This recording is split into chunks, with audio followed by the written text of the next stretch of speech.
For me, I feel like the indecision leads to doubt, which then leads to fear. So my motto right now, the biggest lesson is just make a decision and then make it right. Welcome to Our Family Invests, the podcast where successful couples come together to share their inspiring stories of balancing family, life, and business. We're Mike and Caroline Neubauer, husband and wife entrepreneurs striving to live our best lives with our family at the center. This podcast celebrates the couples who inspire us, invest in each other, and raise those around them to the next level. Join us as we explore their challenges and victories. Let's learn, share, and grow together. Today we're diving into the story of Brendan and Sharleen Cheung, a couple who prove that dreaming big and taking action can create a life you never want to retire from. Their journey began as friends for 4 years before a whirlwind romance led to marriage. Now, 16 years later, they've built a life centered around adventure, resilience, and purpose. From transforming their dream acreage to launching Ravines Edge GeoGlamping, they've turned their love for nature and luxury into an unforgettable experience for others. Brendan, a 25-year veteran in corrections, and Sharleen, a former IT consultant turned entrepreneur, are the ultimate team, tackling massive projects, world-schooling their kids, and always having each other's backs. Today, we'll explore their journey, the lessons they've learned, and how they've built both a thriving business and a thriving marriage. Let's dive in. All right, guys, welcome. So if you can, fill in the gaps. Let me know what we missed, what we didn't, and what you do out there. Yeah, for sure. Thank you so both for having us today. Maybe we'll start back of like kind of how we met, because I think if you ask Brendan or if you ask me, the story might change slightly. So I'll maybe start a little bit, but we actually knew each other for about 4 years before we went on our first date. And just because like the timing was never right, either when I was single, he was dating someone, or vice versa. And then you want to share the rest? Yeah, so we were introduced by friends, and my roommate at the time set up a ball hockey team that Shar played for. So Shar was playing for them when she moved up to Edmonton, and they're like, you guys should meet. So we met at like right after a game, a ball hockey game, and hit it off. I thought like we all went out as a team and danced, drank, and stuff like that, and nothing really happened. We'd cross paths over the couple years, but. And then after a night out at the bar, I'd call her the next couple of days and say, "Hey, you want to get together again?" And she wouldn't. Kind of ghost him. Yeah, she'd ghost me a couple of times, and because she was dating somebody. So, but we'd have such a good time when we were together. And then after 4 years, things aligned. I was actually in New York, and she reached out on Facebook. She's like, "Pick me up a gift," and I was like, Actually, I'll take you shopping there next time. Just kind of joking, bantering back and forth. And and then we ultimately set up a date in 2007, and it just snowballed from there. Her idea was that we couldn't be called a couple until after 20 dates. So we worked through 20 dates in less than a month. Like, He really wanted to confirm that. Yeah. Yeah. So it was good. And then we took our trip after in September of that year. So first date was June, and September that year we went to New York as our first trip, and I bought her a gift, kind of thing. So it was a great start. So this gift wasn't a Tiffany's in New York, right? Well, actually, funny you say that, because that was my joke. I said, "Why don't you stop at Tiffany and pick up a ring?" And then he actually did buy me a Tiffany ring. wow, Not an engagement ring. Yeah. So it's so funny. So we had actually only dated for about 4 months until he proposed to me with that Tiffany ring, actually. wow. I know. So when we share that story, people are like, "Oh my gosh, you guys barely knew each other." But during that time, we spent 5 weeks traveling together. And I think it was in that moment, we probably spent more time together during that moment than like if we had been dating for a year, because you're with each other 24/7. Both of us had already been married before, and kind of Brendan had his list of what he wanted to look for in a wife, and I had my list of what I was looking for. And that trip just really solidified things for us. And so we came back and he proposed. I was not expecting it, because like after 4 months, he hadn't even met my whole family yet. So I was like, "Oh my gosh, like proposing." But it's been amazing. I think when you know, you just know. So was the moment the same for you? I mean, you weren't expecting a proposal. So Brendan already was like, yes, you fit the bill for what I see as a potential future. What was that trigger moment for you, Brendan, that made you want to ask her to spend the rest of your lives together? So like after my divorce, when in and out of relationships, right, both of us did, trying to just find our lives. But I ultimately made a list. So I actually read The Secret, and there's this a story in there that says there's about a painter where he paints multiple women on his wall, and in his life reflects the life that he goes through multiple people in his life.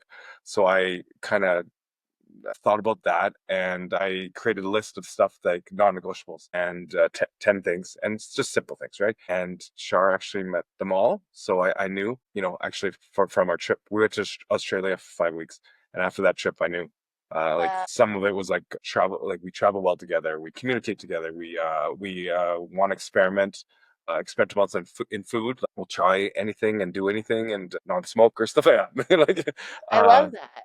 so yeah, every box was ticked. So I'm like, I can't let this go, and it's great. Like from the get go, it was exciting, and yeah. And then we actually, before we got married, we traveled another 5 weeks in Europe.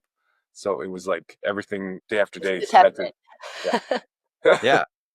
5 weeks in Europe should do it. Yeah. I mean, you get a pretty good feel for the intangibles there. Like she may check all the boxes, right? But like until you spend a fair amount of time together, you kind of don't really know, right? Exactly. Yeah. Like Yeah. night and day together in a new country, and stresses of traveling Yes, for or sure. mysterious airports, stuff like that. So yeah. Yeah. That's great. So because you guys were both married before, you kind of had some knowledge going in of what you wanted and what are the things that you were kind of trying to stay away from and whatnot. But were there still some challenges in those early years of marriage? No, it's been bliss.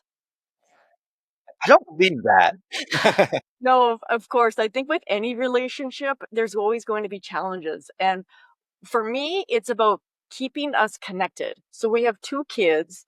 They're now ages 15 and 12, or 13. Now he just turned 13. And there was a period of time where we get so busy that you kind of forget about us and spending time with us. And so just a few years ago, we made a commitment to be like, let's start dating again, because my fear was that the kids are going to grow up, move out of the house, and then it's just us. And like, how do we keep that connection alive?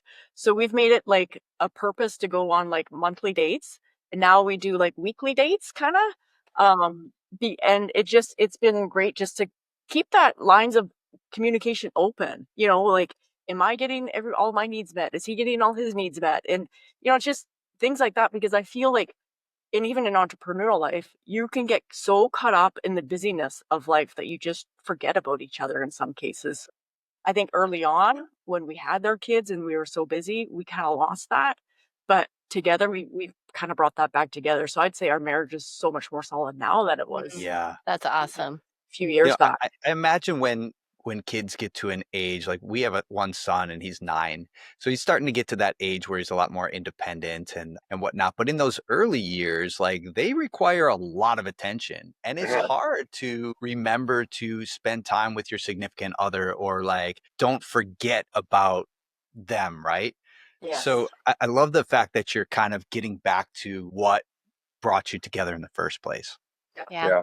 And that's very forward thinking too, of when they do leave the home and they explore and do the things that you've brought them up to do, and find their own paths. You aren't trying to get to know each other again. You're already doing. Yeah. It's important for us to model what we would want them to see in a relationship as well. And so if we're never paying attention to each other, like I don't want to model that for my kids. So they know it's important for us and that it's a priority for us to go on date nights. So they'll also remind us like, hey, have you guys gone on your date? And, They so really like the independence of the house too. that's true. I love it. So, okay, I know, Shar, I know you are a macro nutritionist. Yeah. I don't even know what that means, to be honest. I can't figure out what a macro is, even though I know it's probably not that difficult. And I know you guys started the GeoGlamping, which I'm very intrigued with because we have a glamping resort that we are in the process of building out right now. And so I checked out your website and it's pretty cool, very modern and chic. And I love the geodesic domes. That's kind of what we're working on putting in too. But what made you dive into the glamping world?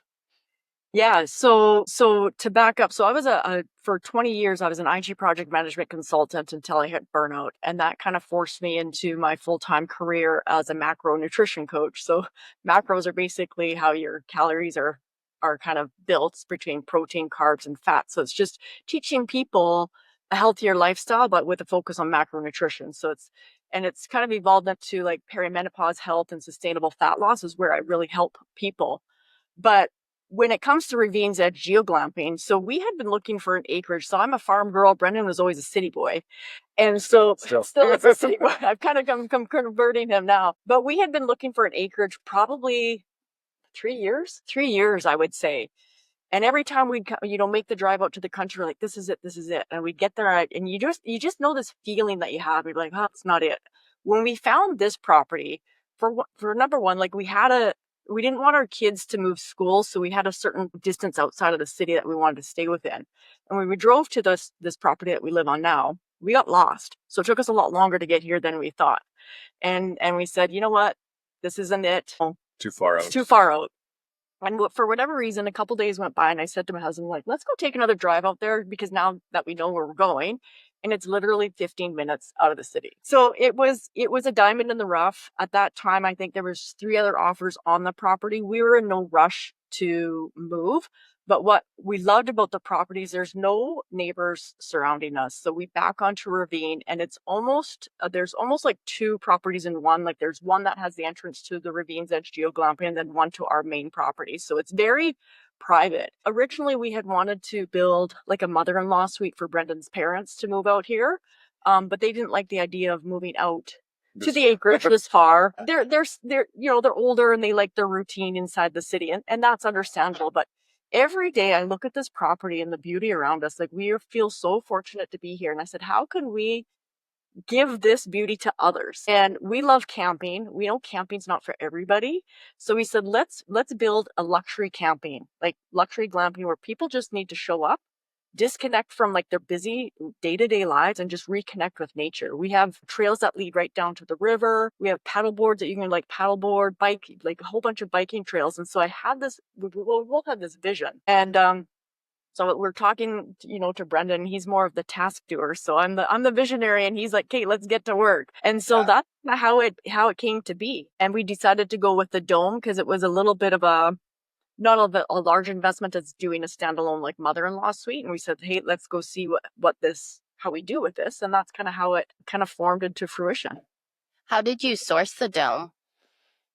So I had contacted a few people just by doing searches. Well, it's a funny story. There's a couple glamping places around this area. I had reached out to one of them just to get some consulting. I was willing to pay them for like just to learn their experience. Turned out they actually ended up blocking me, which is it was a very unusual situation because I just thought like I just wanted to learn from them.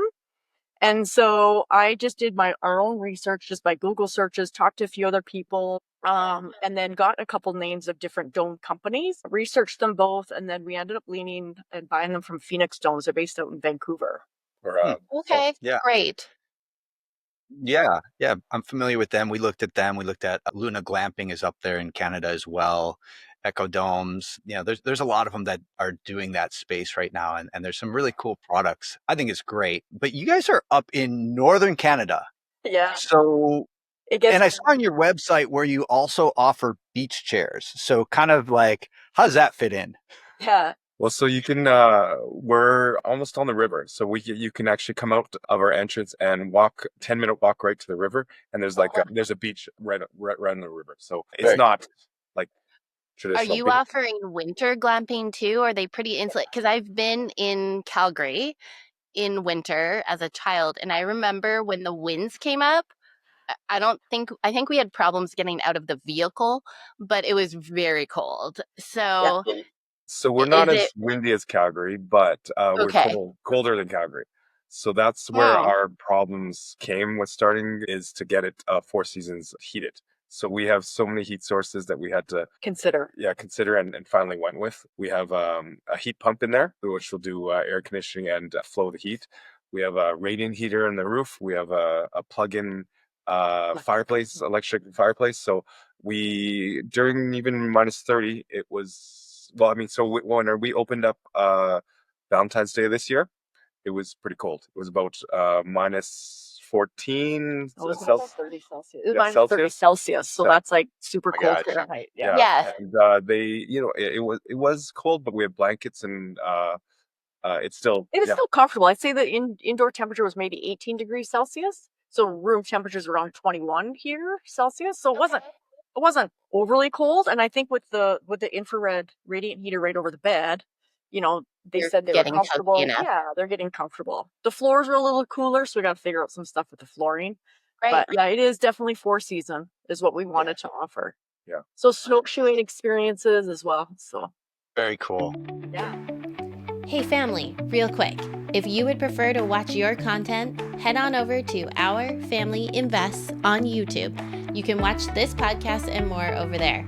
Don't forget to like and subscribe and hit that little bell icon too to make sure you never miss an episode. And now, back to the show. Yeah. Very cool. Was there ever a moment when you just felt like, I'm not really sure we know what we're doing here? Like, is this a good idea? every day. Oh my God, it's so funny. I just did a story about this on our social media from like vision to reality. And we started out with what are those? Oh, a sod remover. Like we're like, okay, let's just remove the sod with a sod remover. Well, we couldn't get through that because there's so many trees around our property that the roots come out onto our property. So trying to get through that. So that I think that lasted about a week because then we'd wet the sod thinking, oh, that'll go faster. No, it didn't. So then we upgraded to one of those stand behind kind of skid steer things. Yeah. That got us a little bit further, but again, we still needed something more powerful. And we're fortunate we have some really great neighbors. He had a skid steer. He's like, I'm not using it. Do you want to borrow it? So we ended up borrowing that. And that went so much quicker. So I feel like we spent probably 4 to 6 weeks digging dirt just manually, right?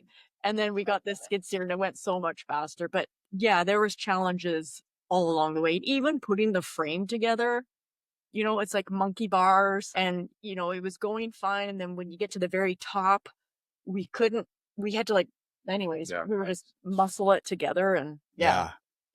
Brute force. Were you guys putting this together by yourselves? I mean, with help? Wow. No, most of most of it was ourselves. Yeah, we helped actually until the tarp or the cover. That's when we got help. Which the cover we started putting on, and so you have to hook because it's heavy, right?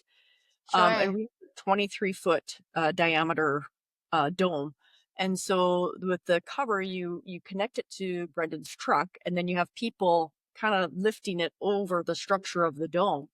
And I'm in the truck driving, and we got the 3 people outside helping us lift it over. And I come outside and I'm looking at it. I'm like, you guys, this is inside out.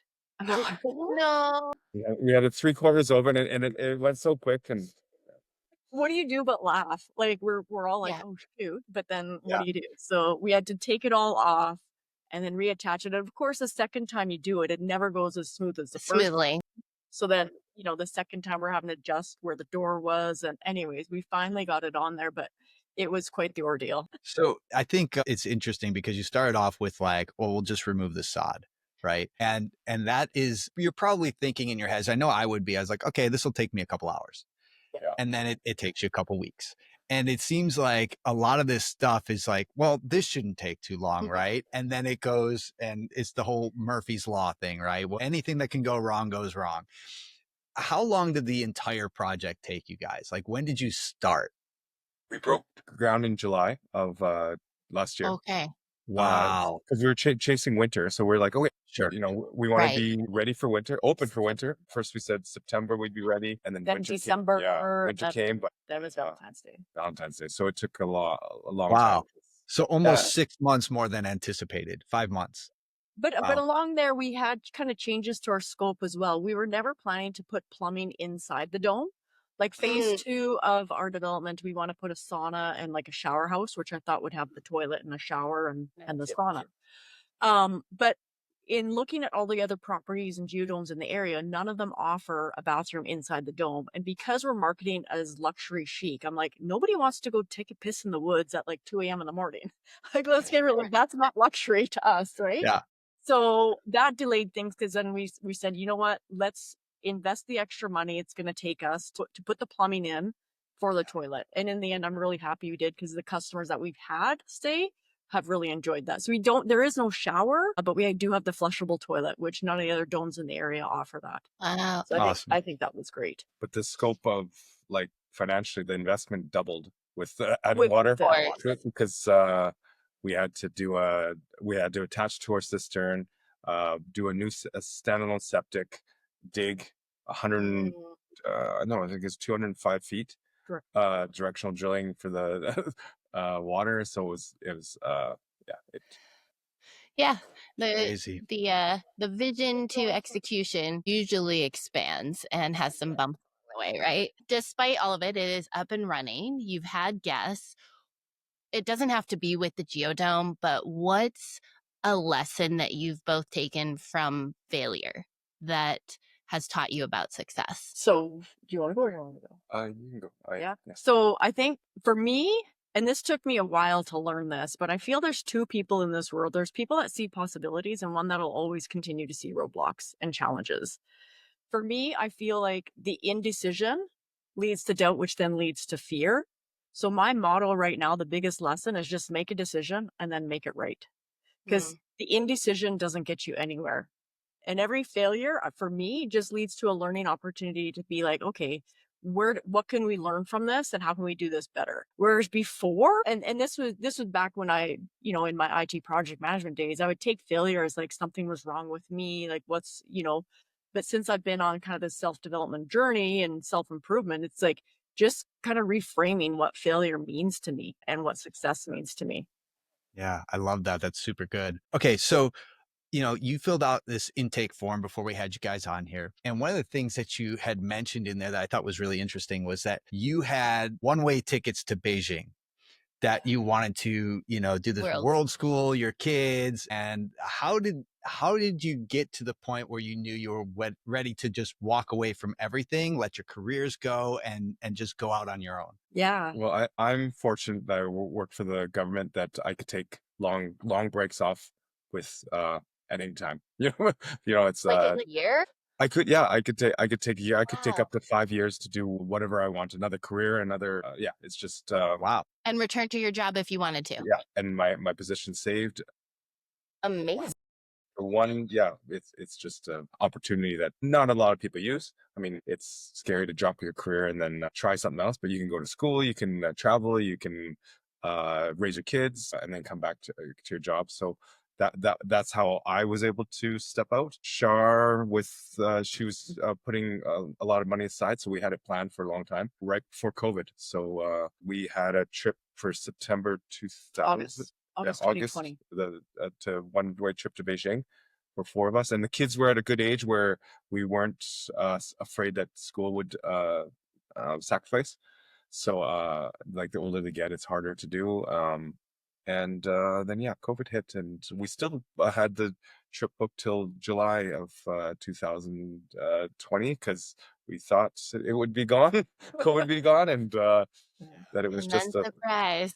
yeah. So ultimately, they canceled our flight. Like China said, no one's flying into China. So we pivoted from there, and that's when we focused on finding the acreage. We were always looking still because it was in the back of our minds, but then that's when we moved all the investment that we had that we were going to use for the trip to the acreage, and we did a full rebuild of the acreage we bought, and then that's how we were here. Yeah. So I find it fascinating how certain life events can totally change the trajectory of your life. Like had that trip happened, we wouldn't be on this acreage or even having this podcast, And so it's just interesting how it happens. But yeah, it sucked not to be able to go on that trip, but I think we made the best of it. And yeah, maybe one day we'll do that trip again. Or not again, but maybe one day we'll do it. Were the kids on board as well? Yeah. Good. They love traveling. I think we've been so fortunate. So Brendan and I, we did a lot of traveling while we were together before kids. And we said to ourselves, that's one of our goals is to travel every year. And we didn't want kids to stop that from happening. And so we traveled with our kids. We've just been fortunate to be able to continue traveling every year with our kids. And so even when our daughter was born, we did a 6-week vacation to Thailand and Singapore in Southeast Asia. Awesome. And yeah, so it was fun. And then 5 weeks in Japan with both kids.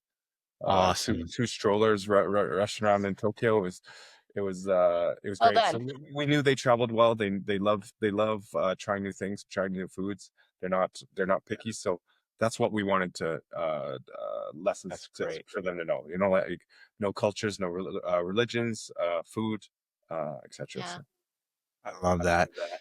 So, I mean, you've had all these like setbacks, right? What is one lesson that life keeps teaching you? So for me, I think it's the universe is going to continue testing it. So for me personally, you'll ask for something and the universe will test you to say like, "Hey, is this what you really want or not?"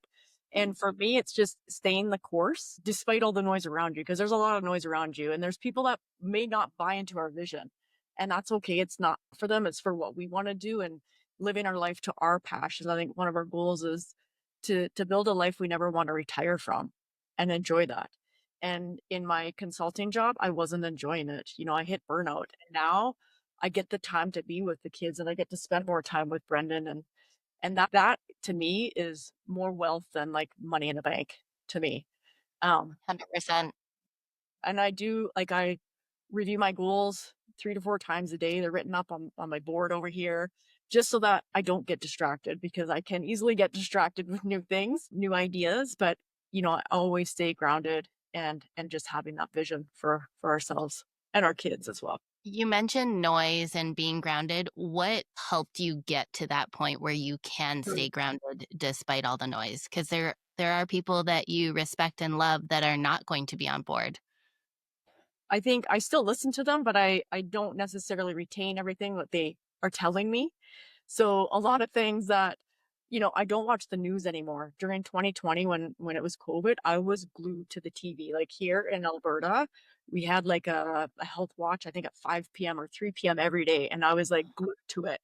And I just noticed how much fear it brought into me. So I don't even watch the news anymore, and I rarely watch TV. So when I say like keep the noise away from me, it's like ensuring that I'm feeding my mind with things that are gonna uplift me and be more positive for me in my life. Same with like we are on social media for our businesses, but I don't necessarily consume social media for entertainment. The odd time I will catch myself doom scrolling because it is, especially TikTok. I recently joined TikTok and man, that the algorithm, it hits me hard.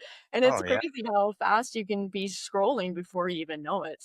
You know, you talk about your kids and you talk about spending time online on social media and you know all this noise around us. We've mentioned all these things, and I think you make some really valid points.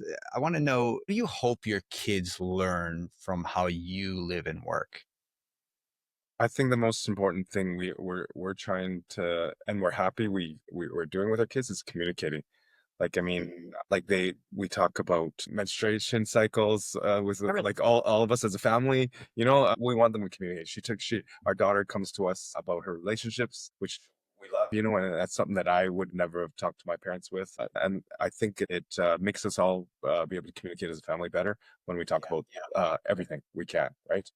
So nothing's off the table kind of thing. And We your try kids to. know I mean, obviously, there's stuff that they yeah, probably are reluctant to tell us, but we hope that they're telling us everything, and that's what we want moving forward, is that they're And not. it sounds like you're curving how you were upbringing as well. You're not passing those kinds of things on to your kids. You're creating new foundations for your family, which is really cool.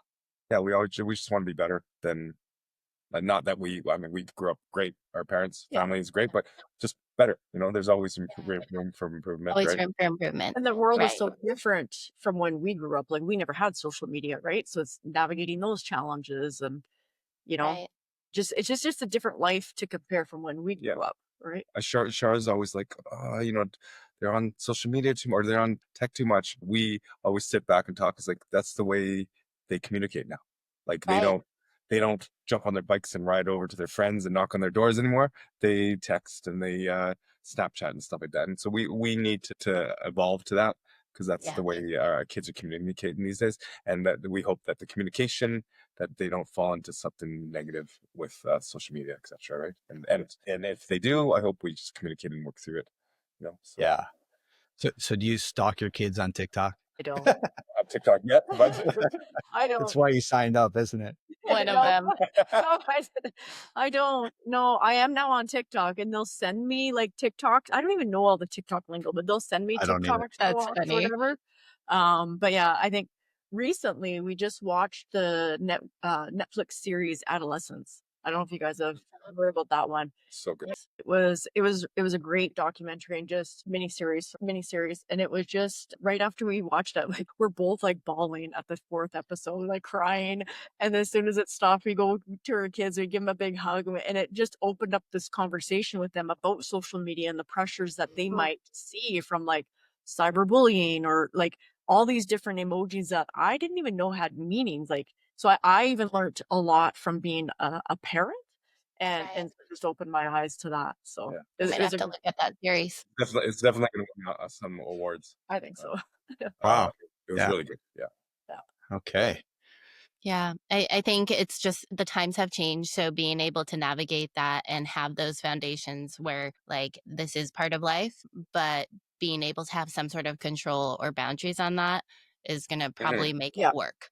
For sure. Like we do have That's access to their social media if we need to. Luckily, we haven't had to intervene much other than, they get their phone taken away for a few days for other stuff, like marks, etc. So, Yeah. Okay. After 16 years of marriage, 2 teenage kids, what's one piece of advice you would give to young entrepreneurial couples starting out? I think just well, I think for me, it's doing things that bring you joy. For so long, I was just, I was working a corporate job, one that wasn't like, yes, it was fulfilling, but I felt so tied down to it. And then they eventually caught up to me and I hit burnout. And my kids saw me go through that. And then transitioning from corporate to entrepreneurship, where I was making like multiple 6 figures a year to like, I don't know when my next client is going to come. That was really, really hard for me to go through. And even for my kids to see me go through that, because for so long, or even for me to even talk about it was hard because I place so much of my self-worth to a dollar amount. And I've learned throughout this journey that it's not it at all. It's so much bigger than that. I don't know if I answered that question, but do something that in brings life you that's- joy, and that when you wake up, you feel inspired to like go help people or to be of service to others, right? And things that you just love, enjoy, and follow your passions. And for me, that took, it took me a long time to figure that out. When I got divorced from my husband, I felt so lost, and I was 25 years old. I got married. I was like a young child bride. I got married really young the first time. And when I got divorced, I was like, what am I going to do? And I went to this, it's called Johnson O'Connor Research Center based out of Seattle, and they test your aptitudes. And just, so that was, I don't know how many years ago that was. A long time ago. 2007. 2007? No, before that. Anyway, so I found that aptitude test that I did, and in there I had to write what kind of what lights me up. And all the things that I wrote down is what I'm doing today. It was like so fascinating. But for so long, I didn't actually live to what was lighting me up until now. Interesting. Yeah. That's really good. You know what I love about that too is, you know, I love that you have given up this big 6-figure job to do the things that light you up, like you say. But I think that a lot of people look at entrepreneurs and they see, oh, well, it's just like this fantasy kind of thing, right? Oh, you work from home, you make your own hours, you can do whatever you want, you can, life is beautiful, right? But there's a whole lot of things that most people that work corporate jobs don't see with entrepreneurship, right? What are some of the myths that you think are associated with entrepreneurship that you wish you knew ahead of time? Oh, well, like you have to know it all. Like you're doing it all.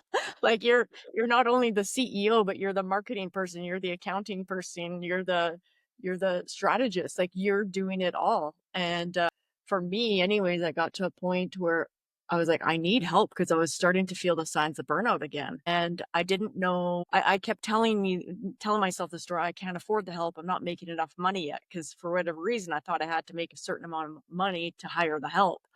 And I was introduced to the book Buy Back Your Time through, I met a keynote speaker, Jenna Kutcher, at an event. And I'm not one to ask like any questions at all. Like I'm really shy, introverted. So there's 13 of us women sitting around a table with Jenna, and nobody's asking a question. I'm like, my pits are sweaty, my hands are sweaty, and I'm like, I gotta ask a question. And so that was my question. I said, Jenna, I'm like, how do you know when you're at a point in your business like you need to hire help, but you feel you can't afford it? And she introduced me to the book Buy Back Your Time, and that's the book I read, and I purchased the audiobook right before we went on to a trip to vacation, and I consumed that. And within 2 weeks of coming back from the vacation, I had my first hire, and I gave her 10 hours a week of the stuff that I was doing so that I could get to that next level. And it has been a complete game changer. Complete game changer. That's amazing. That's so good. Okay, so obviously Buy Back Your Time, Dan Martell, we're all big fans of Dan. But let me go a step further. Who are 3 people or books or places that inspire you? And we can hear from both of you. Definitely. So for me, I don't do a lot of reading, but The Secret definitely changed, put me on the path that I am now. Just making a list and non-negotiables of things you want and goals, etc. So that for me. Places like we've been lucky enough to travel in lots of places and still want to, but Costa Rica is so beautiful. Food is amazing. The people are amazing. That you can go from volcano to rainforest to beach in a day. So that was just like I just remember standing at the bottom of La Fortina and staring up at the volcano, and it's like a storybook. So we had a great family vacation there. So that's a place Great. that's beautiful. And then and then I'll let Shard name some, I guess. So I think the one person that inspires me, hopefully I don't tear up, but it's my husband. I think he I have been this guy right here. I have been through a lot over the last few years, just grieving the corporate to entrepreneurship and just other challenges that I have been going through. And he has like stuck by my side like through and through, to the moment where I was like, are you sure you still want to be with me? And he's like, of course I do. Like it's just, so he's one person that truly inspires me every day to be like a better person. And I can't thank him enough for that. The books that I like, Atomic Habits, I read pretty much every year. Awesome. And Think and Grow Rich is another one that I read every year. Those are 2 that I love. And then recently is Worthy by Jamie Kern Lima. So anybody who struggles with any self-worth, that is a fabulous book to read as well. Yeah. And then in terms of places, I would have to agree with Brenda. Costa Rica, I thought, was just such a magical place. That's awesome. I've never been there. I've been to Costa Rica. It's fantastic. Yeah. It's very nice. Yeah. Okay, so in just one sentence, what would you whisper to your younger self? For me, it's don't give up. Yeah. Well, just be grateful. Like every day you wake up and see the life that we built, and be grateful for it, and evolve and change and try to be better. We kind of live by this mantra here is we learn, we share, we grow. And that's one of the reasons why we do this podcast. What is something that you've learned recently that has kind of made you stop and breathe and see life differently? So I'll share this one again. Hopefully I don't tear up, but my dad passed away suddenly in September. And after his passing, I literally had one of those stop and breathe moments while I was out shopping with my mom. We grew up in a small community, and my mom obviously wanted to buy a new outfit for my dad's funeral. And so the local store opened up on a Sunday for my mom to go shopping by herself, or which was so unbelievable. But when she went to go pay for her items, the amount came to, it doesn't matter the amount, but it's more the numbers that appeared on her receipt. So the total amount was 888. I think the taxes were 222. There was 111 and 444 all on those receipts. Weird. I believe in signs, and these are all angel numbers. And it truly felt like in that moment, it was a divine reminder that in grief, you're always supported and surrounded by love. Like it was just like when I looked at the receipt, I was like, holy shit. And my mom's like, what? And she'd never heard of the concept of angel numbers.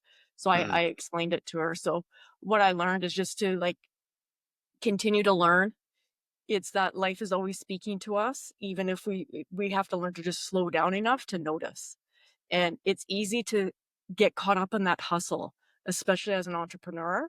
But moments like what I witnessed with my mom just pull us back into that present moment and just remind us how special these moments are, and that you're exactly where you're supposed to be and meant to be. So for me, it was just grief has been a way of just reshaping what kind of matters in life. I never knew how hard it would be to lose a parent until I lost my dad. And so it just really taught me that growth doesn't always come from pushing harder all the time. It just sometimes comes from just like slowing down and paying attention and just letting yourself feel it all. And so, yeah, that's for me. That's good. Thanks. For our audience, can you briefly explain what angel numbers are? Yeah. So angel numbers will, they usually we'll see them in threes, and they have a certain meaning. So 111 is, I looked it up the other day and I don't have it in front of me, but it's like trust your intuition. One was your spiritual guides are with you. Another one is you're in the right place at the right time. You're always surrounded by love and support. And all those numbers appeared on my mom's receipt. Like it was literally a sign that our dad was still with us. That's amazing. Yeah. That's so good. Wow. You guys have been amazing couple. Thank you guys for coming on with us today. You know, before we wrap this up, if our audience wants to connect with you guys, what's the best way to do that? And what's the best way to find, you know, Ravines Edge and come stay with you? Yeah. guys? Yeah, for sure. So it's Ravines Edge GeoGlamping, both on Instagram and Facebook. And that's our website as well, is ravinesedgegeoglamping.com. Those are the best places to reach us. So yeah, thank you guys so much for having us. It's been Thank you both. Thanks for being part of the family today. If you want to see more of our journey through our personal life, businesses, and adventures, give us a follow on Instagram at Our Family Invests. If you like this podcast, share this episode with a friend. And if you really want to support us, we would be so grateful if you would leave us a review on Spotify or wherever you listen to podcasts. Your review helps us to reach a bigger audience and bring on more amazing guests. Thank you so much. We really, truly appreciate you.